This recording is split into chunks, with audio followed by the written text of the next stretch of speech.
Russia and Ukraine are counting the cost tonight of a further escalation of their war. At least 8 people have been killed in Ukraine and 39 injured in the latest wave of Russian missile strikes, while the mayor of Moscow says there have been more than 800 Ukrainian drones targeting the Russian capital overnight. Both countries are now striking deeper into the other's territory. It's also been confirmed that for the first time, Ukraine has been using British-made drones to hit targets inside Russia. Dan Johnson has our top story tonight from Kiev. Russia has shown once again it can strike at Ukraine's capital and at the foundations of Ukrainian life. This is a market hit in the early hours. There were injuries here, but somehow no deaths. Every one of these stalls supported someone's business, their livelihood, and something they'd built with love. It's really hard, Luba says, describing the loss of her vinyl records. It's like nurturing a child for 8 years, investing in it, and then bang, you just lose it. Russia says it was targeting sites that are linked to supplying the military, the armed forces. But this was a marketplace selling second-hand books and posters, records, bric-a-brac. And I know that because I was here myself 1 week ago. I saw the families who filled this place looking for a bargain. Lilia came here to salvage something from the ashes. Книги нас спасають. І це втрата серця. Books are saving us, and losing this is like losing our hearts. I'm sorry.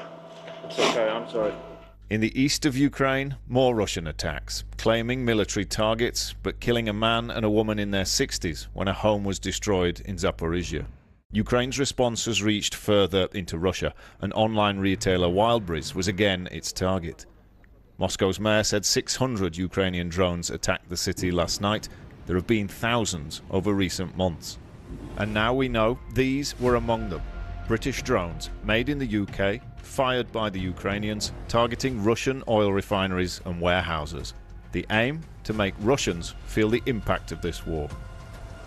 But in Ukraine, this is the cost of skies that remain vulnerable, meaning lives are at risk and a way of life is under threat. Dan Johnson, BBC News, Kyiv. Joe Winwood is with me. It's clear, Joe, that there's no conventional front line now in this war. All of Russia, as well as all of Ukraine, is fair game. Yeah, and it's worth reflecting at the incredible speed with which things have changed in this conflict. And we're seeing 2 of those major developments in Dan's report. Firstly, Ukraine's inability to shoot down Russian ballistic missiles and its ability to launch its own strikes deep within Russia, and we're seeing the consequences of that today.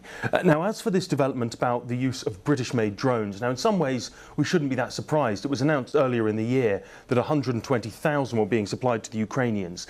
But I think it is worth reflecting on the significance of the change in British policy here. Go back a few years and there was nervousness about anything that could be seen as aggression towards Russia. And that's changed, first by providing main battle tanks, then by providing, along with European partners, fighter jets, and now deep strike capabilities. And I think that shows not just the changing nature of this conflict, but also the different ways that the Europeans are viewing the Russians. There's sabres have been rattled throughout this, and time and again, the Russians haven't made good on the threats they've made. And I think the Europeans are now seeing this as a more reasonable thing to do. Of course, Russia does continue its grey zone conflict and the many hybrid warfare attacks we see across Europe, and those are undoubtedly going to continue. Yeah, all right. Joe, thank you. Joe Winwood, our World Affairs correspondent there.